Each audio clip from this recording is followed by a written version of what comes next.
wal asri wal isya rak'atain, untuk meringkas sholat zuhur, sholat asar, sholat isya menjadi 2 rakaat. Kalau musafir perjalanan yang panjang bukan untuk maksiat, maka boleh mengqashar zuhur, asar, isya. Perlu dibedakan ya, qashar sama jamak itu lain. Jadi nggak mesti qashar itu harus jamak, nggak mesti, atau jamak itu harus qashar, nggak.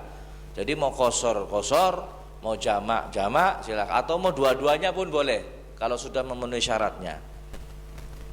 Baik itu adaan maupun qadhaan. Kalau masih dalam keadaan musafir, kita sholat di waktunya ataupun mungkin sholatnya sudah keluar waktu qadha, maka diperbolehkan untuk qashar. Kecuali kalau seandainya kita ini di rumah saat mukim, saat belum bepergian, kita lupa tidak mengerjakan sholat zuhur misalkan, lupa kita nggak mengerjakan sholat. Kemudian malamnya kita musafir, besoknya masih musafir, ketemu zuhur, ingat saya kemarin belum sholat zuhur, sekarang dalam keadaan musafir, sholat zuhur yang ditinggalkan boleh nggak diqashar? Jawabannya nggak boleh, karena ditinggalkan saat kita sedang mukim. Kecuali kita meninggalkan sholat ketika dalam perjalanan, boleh diqadha kemudian diqashar, nggak ada masalah. Paham maksudnya? Paham nggih? Saya belum pergi nih, isya lupa nggak sholat sampai subuh, zuhur sudah dalam perjalanan posisinya, baru ingat, ya Allah saya isya belum sholat. Kemudian saya sholat isya, posisinya dalam keadaan musafir, tapi waktu sholat isyanya ini belum keadaan musafir, maka nggak boleh, tetap harus itmam, harus disempurnakan 4 rakaat. Paham ya? Atau mungkin ragu-ragu, saya ninggalin sholat isya sudah perjalanan atau belum ya, masih di rumah atau sudah perjalanan. Maka ketika masykuk, ya, ketika ragu-ragu, maka sholatlah dengan sholat yang sempurna, ya, lengkap, ya. Wasafarut tawil yaumani mu'tadilani bisairil athqal. Perjalanan itu dinamakan perjalanan panjang itu kalau dalam ukuran hari selama 2 hari yang normal. Kalau mau diukur jarak sekitar 2 marhalah. 2 marhalah berapa? Sekitar 82 kilometer. Ada yang berpendapat 80, ada yang berpendapat 78, 79, 80, 82, 84, 90 ada.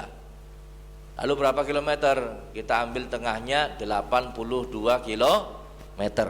Kalau sudah sampai 82 kilometer atau lebih, maka boleh kita untuk mengqashar sholat. Paham ya? Wal itmamu afdal.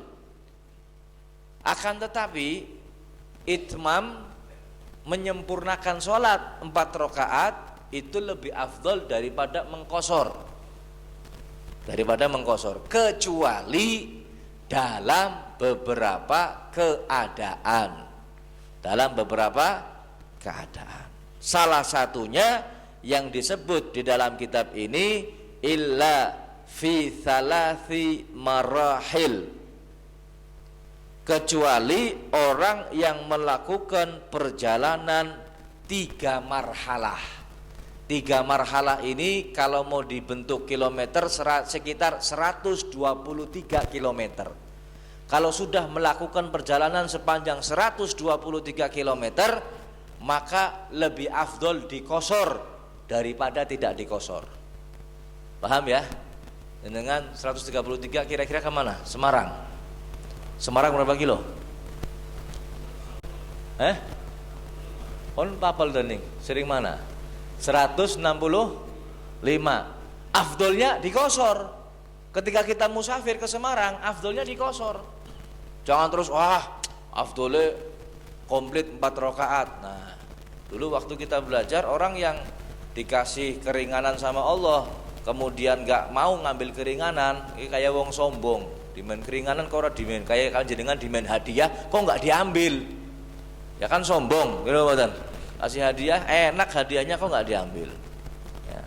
Jadi kalau 3 marhalah maka lebih afdol dikosor. Kalau hanya 2 marhalah maka lebih baik itmam, lebih baik disempurnakan. Paham nggih? Atau kedua, jika kita enggan untuk mengkosor sholat, dengan kata lain nafsu kita lebih senang untuk tidak mengkosor sholat. Perjalanan 85 km, tapi nafsu mengatakan sampai kadang-kadang mohon maaf menyalahkan orang yang mengkosor. Alah kosor-kosor apa ke wong males kabeh. Jadi nafsunya itu menggebu-gebu seakan-akan saya nggak mau kosor, saya masih sanggup untuk 4 rakaat, saya masih sanggup untuk itmam. Nah, ini nafsunya yang kuat. Maka kalau nafsu kita condong ke 4 rakaat untuk itmam menyempurnakan, lebih baik dikosor sekalipun hanya 82 km ya. Kadang ada yang seperti itu, ada kadang dalam hatinya ini timbul rasa apa? Rasa sombong. Wah saya kuat kok 4 rakaat, saya kuat. Nah itu yang 2 rakaat yang mengkosor itu males tuh. Nah ini kalau sudah timbul nafsu seperti itu, mending dikosor, jadi sekalian mengalahkan nafsu kita. Paham ya? Nah kemudian yang ketiga, jika kita ragu akan dasar atau dalil bolehnya mengkosor sholat, maka lebih baik kita mengkosor sholat yang akan kita lakukan untuk menghilangkan keraguan kita. Jadi kalau seandainya ini kosor enggak ya, boleh enggak, dalilnya kayak kosor, karena kosor boleh, diperintahkan oleh agama kita. Kemudian yang keempat, jika kita termasuk seorang yang diteladani, sedangkan orang-orang di sekitar kita tergantung pada kita. Jika kita mengkosor mereka juga akan melakukannya, dan jika tidak mereka juga tidak akan melakukannya. Maka dalam hal ini lebih baik kita mengkosor sholat. Kita pemimpin nih, ada istri kita, ada anak-anak kita, mereka tergantung kita, mau sholat mau enggak tergantung kita. Atau mungkin ziarah, acara khol, pemimpinnya siapa? Habibmu dalam hal ini diikuti. Habib gimana, mau kosor atau enggak? Nah kalau kita dijadikan panutan ketika bepergian seperti itu, maka lebih baik dikosor. Lebih baik dikosor. Jadi paham ya? Jadi ada beberapa keadaan di mana mengkosor sholat ini lebih afdol, lebih afdol daripada tidak mengkosor sholat. Nah ini disebutkan illa fi thalathi marahil waliman wajada fi nafsihi karahatal qasr. Di sini cuma disebutkan 2. Lebih utama ialah menggenapkan sholat kecuali dalam 3 marhalah. Kalau perjalanannya 3 marhalah, maka lebih baik dikosor. Dan liman wajada fi nafsihi karahatal qasr, dalam hatinya nggak suka kosor. Kosor ini orang-orang malas saja ini. Nah hatinya nggak senang. Nah kalau kita nggak senang dalam hati kita, untuk mengalahkan ketidaksukaan kita terhadap syariat itu, kalahkan dengan apa? Kosor sholat sekalipun kita nggak suka, supaya nafsu kita kalah. Paham maksudnya ya? Nah, ini masalah mengkosor sholat. Mudah-mudahan ya, ini kita belum membahas secara detail. Mudah-mudahan yang dasar ini bisa kita pahami dan bisa kita amalkan dalam kehidupan sehari-hari. Sudah adzan belum? Jam berapa adzannya? Sebentar lagi. Dan ini banyak ya pembahasan tentang jamak dan kosor. Yang perlu kita ketahui, jamak dan kosor itu berbeda. Jadi misalkan kita bepergian, malam ini kita pergi, kemudian besok pagi kita sudah musafir, masuk waktu zuhur, kita nggak mau jamak nih, kita mau kosor saja nggak apa-apa, nggak jamak nggak apa-apa, nggak jamak, kosor saja. Zuhur misalkan dilakukan di waktunya hanya 2 rakaat dilakukan, maka nggak masalah. Begitu pula sampai asar dan lain sebagainya. Paham no, mboten?